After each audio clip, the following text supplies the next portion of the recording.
The Goon Origin Explained.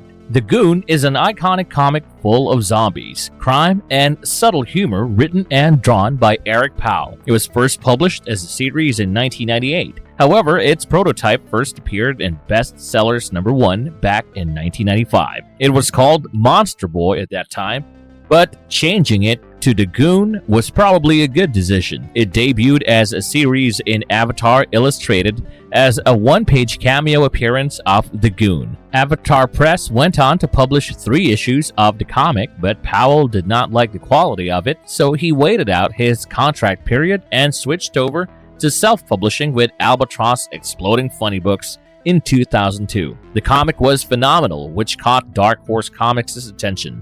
So from 2003 onwards, they started publishing it. This was just a little for your information on the politics behind the comics, which surprisingly gets addressed in the first issue of the comic itself. It is a highly entertaining comic with visuals that remind one of the America in the Great Depression. The best part is that it is an ongoing series, so we can continue to get more issues of this wonderful creation. With that, let us see what the comic is all about. What is up, everyone? This is DeV welcoming you to another marvelous video. Before we go to our explanation, we have a very small request. If you like our content, please support us by subscribing to our channel. This is a small click for you, but for us, it means a lot. Thank you, and let's begin. The tragic backstory of the Goon. Before getting into the backstory of the comic, we would like to focus on the first page of the first issue. The first page starts off with a visual of a poster resembling a wanted ad, except that instead of the words wanted, it says The Goon. It has some really funny jokes on not just Dark Horse Comics and the previous publications, but on Eric Powell himself as well. While crediting himself as the author of the comic, Eric writes he can finally quit his bagging job at the Piggly Wiggly as a byline. It is a great visual that sets up a good background for the things about to come, except that one can never prepare you for what Eric Powell has created. Now let us get into the first issue of the comic. We start off in an unnamed town where there is only heartache and grief. A boy named Goon gets pretty much orphaned when his father goes missing and his mother runs away with another man. It is quite tragic to go through that as a young boy, but he finds support in his aunt, who then adopts him. His Aunt Kizzy was a tough lady who worked in a traveling carnival as a strong woman, naturally to earn his keep and ensure that he doesn't get abandoned again. He also worked at the carnival from a young age. He used to carry heavy boxes and clean elephant poop, but he was happy there. He had his family in Aunt Kizzy. Unfortunately, things took a turn for the worse one night. A gangster who went by the name Loveable had entered the carnival and forced them to keep him safe from the law. But the thing is, one can't run away from the law for very long, and the cops found him there when he was with Goon. Loveable had been showing Goon a book he kept in order to keep track of all the people who owed him money. He used Goon as a human shield while trying to protect himself from the cop, and Aunt Kizzy stepped in to protect Goon. Unfortunately, Loveable shot right through her and killed her.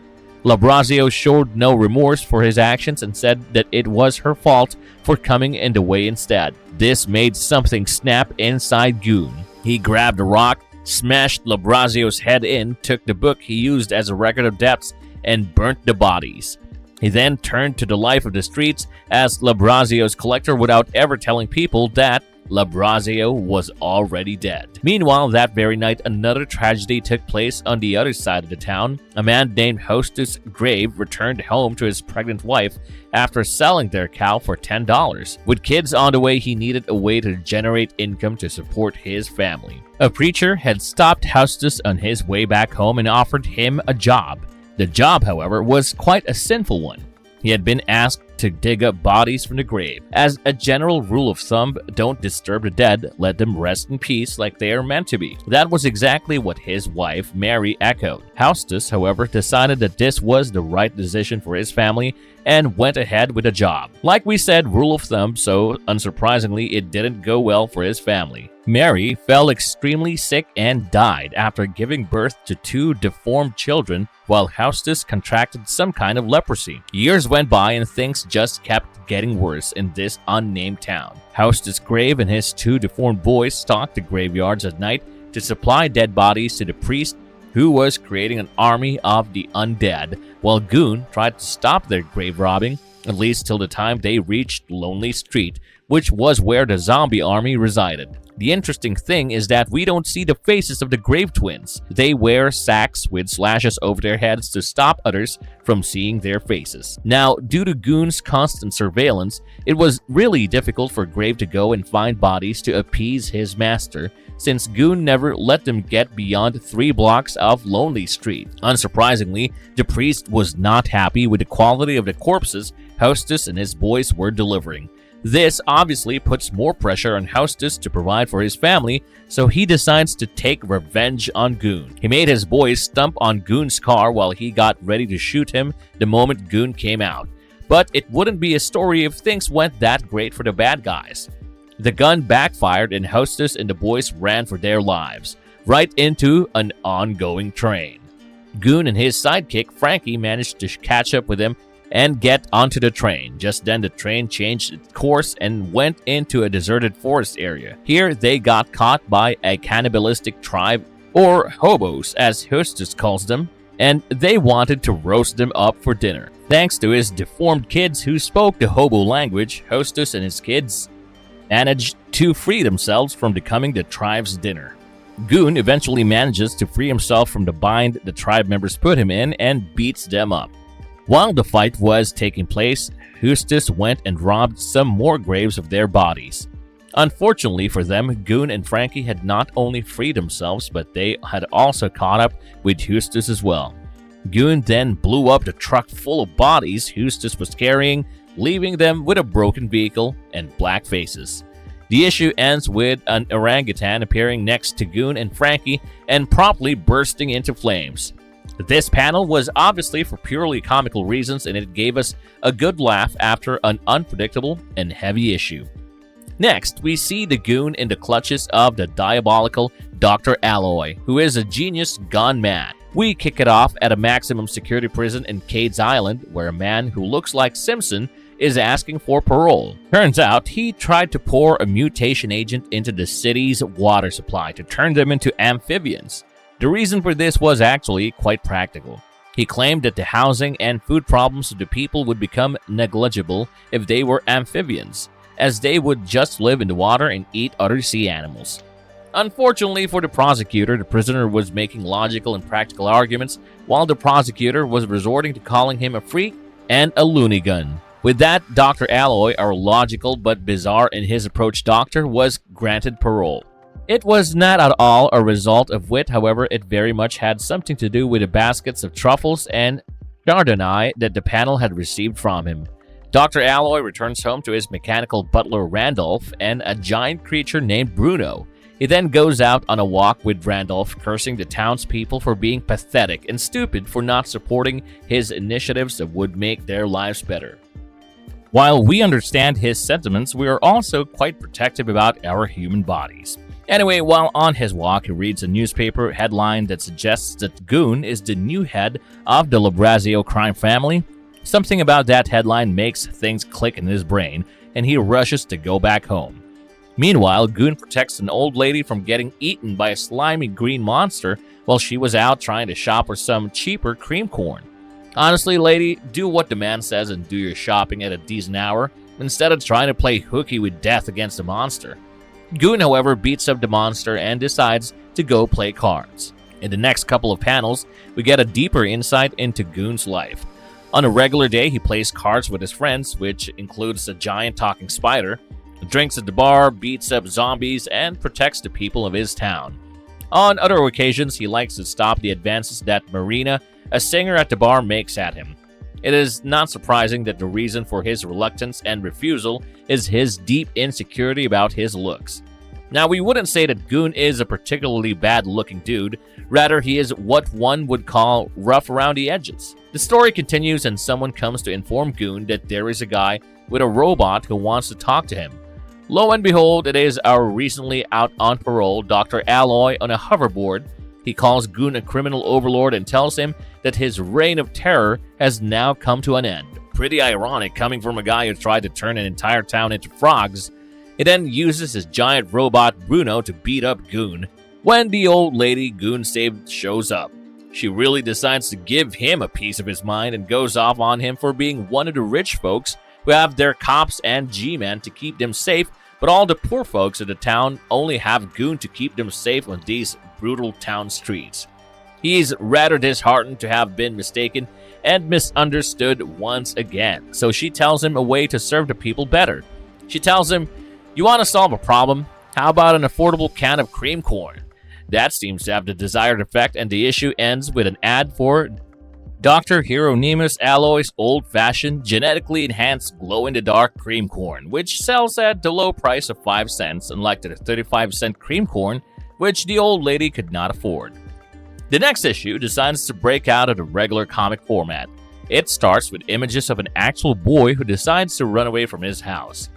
He finds a rest spot at a barn and is thinking about his house when he finds one of the Goon comics. With that, we go into the main comic where we see Goon's story. This issue starts by showing us young Goon right after his aunt's death. While walking on the road, he found Frankie being bullied by a group of kids. They were making fun of his clothes and beating him up for it. Goon decided to talk to Frankie and asked him what was wrong. Frankie was obviously scared by Goon and his big stature. He wailed out that his mother makes him wear these clothes, so it's not his fault, and he shouldn't be hit for it. Goon was quite sympathetic towards Frankie and decided to uphold justice. He went and beat up the leader of the bullies. He even took the bullies' clothes and gave them to Frankie to wear. They got talking and Frankie asked Goon to come home with him. But first, little Goon had business to attend to. He went to Paolo's barbershop, which was just a front for thugs, and told him that he was Labrazio's new collector. But he was just starting out then, a youngling in the business and the ways of the streets, so yeah, he got beat up by a man named Renzo. However, we have to admire his spirit. Even after walking with a beat-up face, all Goon said was that they weren't going to get rid of him that easily. After that, Frankie took Goon to his house where he met his mother.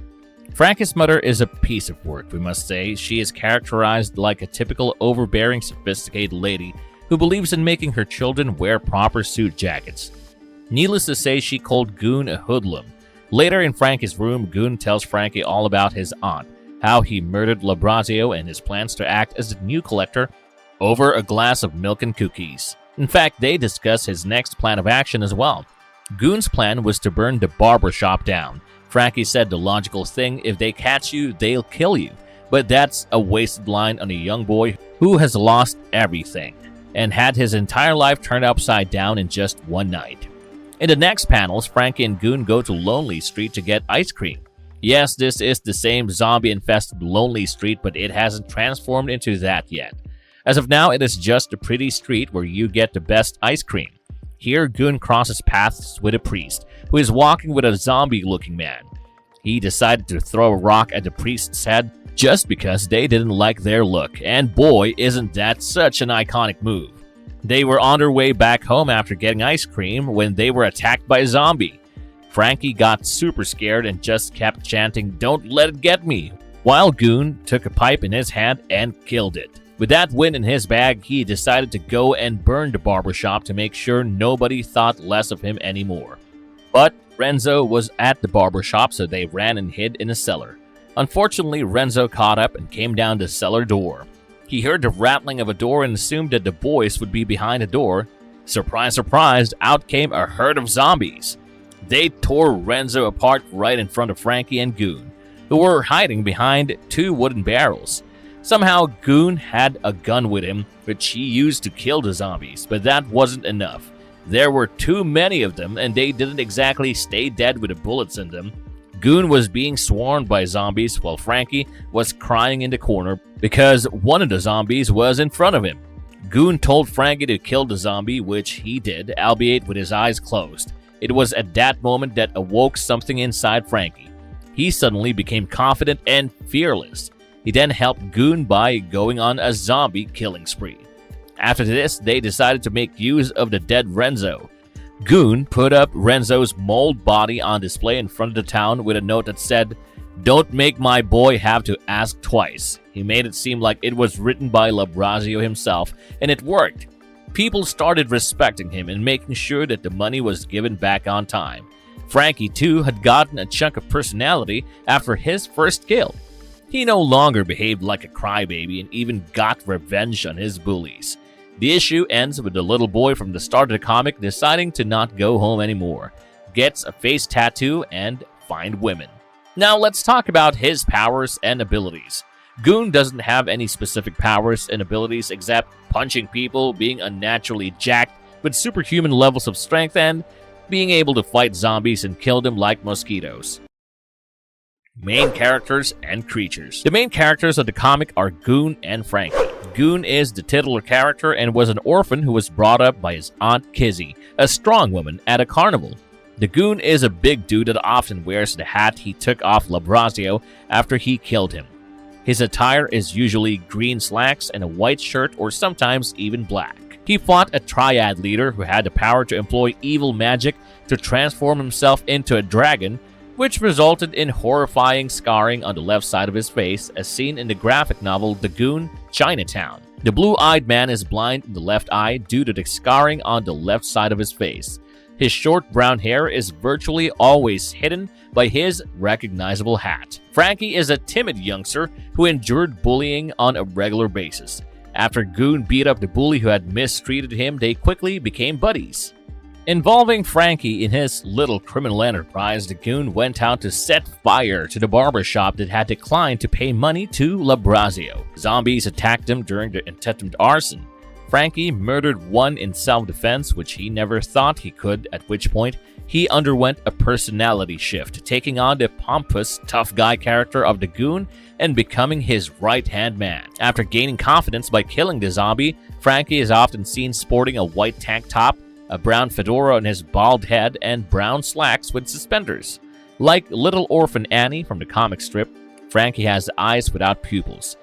It is really freaky but also super cool. Frankie's combat skills are nowhere near Goon's, but he has frequently shown himself to be valuable, even if it is only to watch the Goon's back and serve as an extra pair of hands. As far as the creatures go, this comic is full of them. There are the zombie priest's main minions, who are obviously zombies. A few of them appear to be able to communicate or carry out other difficult activities. They were raised through necromancy and have the ability to obey commands, but only those given by the zombie priest. They're referred to as Slackjaws by Frankie and the Goon. There is the Hobo Jungle, which is a dark, gloomy woodland area ruled by the cannibalistic hobo tribes. Given that they speak their own language and seem more like cavemen than regular people, the hobo appear to have an entirely unique civilization from the rest of humanity. Next, we have Dr. Hieronymus Alloy, who created the deadly Bruno robots, which oddly all have the same name. These robots have a very vintage sci-fi appearance and are armed with everything from boxing gloves to lasers. These are characters and creatures we have explored in the comic issues. There is also a species of ogre-like monsters called bog lurks that live in the nearby wetlands.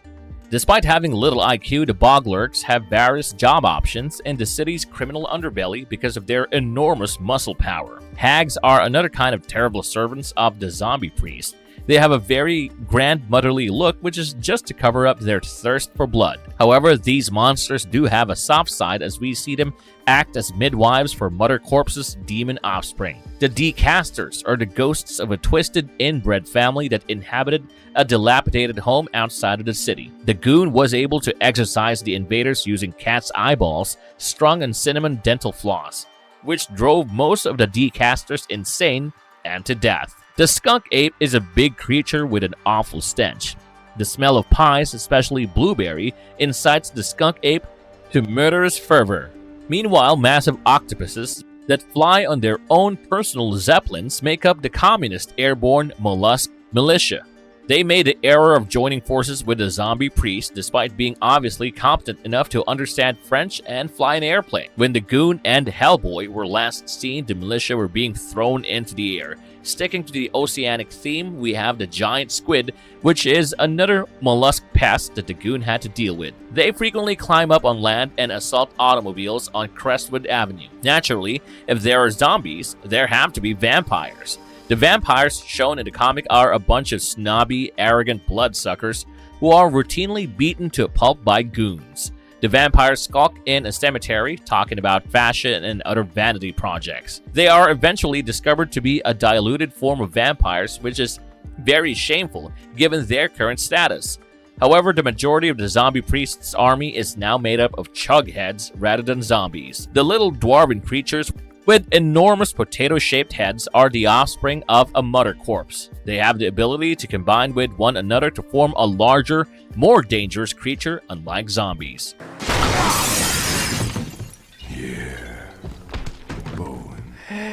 What we know so far about Netflix's animated movie, The Goon. The Goon movie has been in the works for ages, without fruition. A speculated reason for this is that it was a completely different time period in the cinematic landscape when the Goon's website first debuted the movie's trailer back in 2008. According to the Goon's official website, Blur Studio, David Fincher and Eric Powell would be producing and writing the computer-generated animated version of The Goon.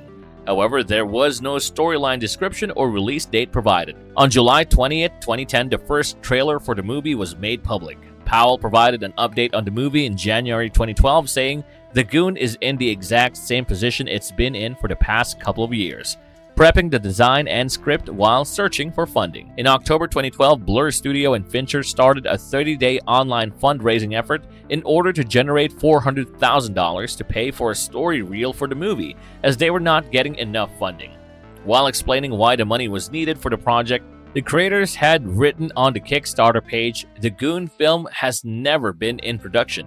All the work you've seen, animation footage, trailers, artwork, etc., has been produced independently and out of pocket by the creative team of David Fincher, Eric Powell, Blur Studio, and Dark Horse Entertainment. We created proof of concept footage to show Hollywood the incredible potential of a Goon movie. It was very well received, but because this movie isn't a sequel or filled with dancing animals, we'll need more to bust open the gates and unleash Goon and Frankie on Hollywood." In 2019, it was revealed that the movie was in development with 20th Century Fox and Sherman Entertainment. However, the movie was shelved due to the Disney-Fox merger, and the hunt for a new distributor began. It has really been a world of back and forth with this movie, but finally in July 2022, it was announced that directors Tim Miller and Oscar winner Patrick Osborne of Love, Death, and Robots will co-direct the animated film. They're also writing alongside the creator of the comics, Eric Powell. Clancy Brown will provide the voice for the character of Goon,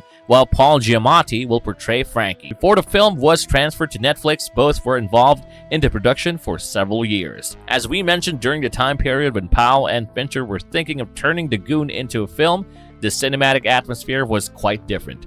Back in 2008, the Marvel Cinematic Universe was still in its infancy in 2008, and comic book adaptations were still primarily finding audiences with superhero-focused movies.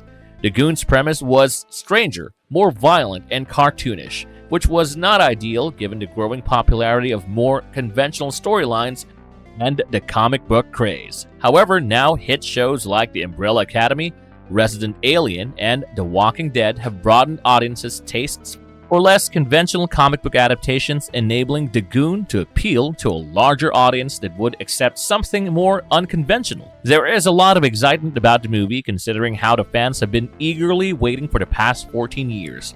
The comic is already a masterpiece, and we're sure the film will also not disappoint.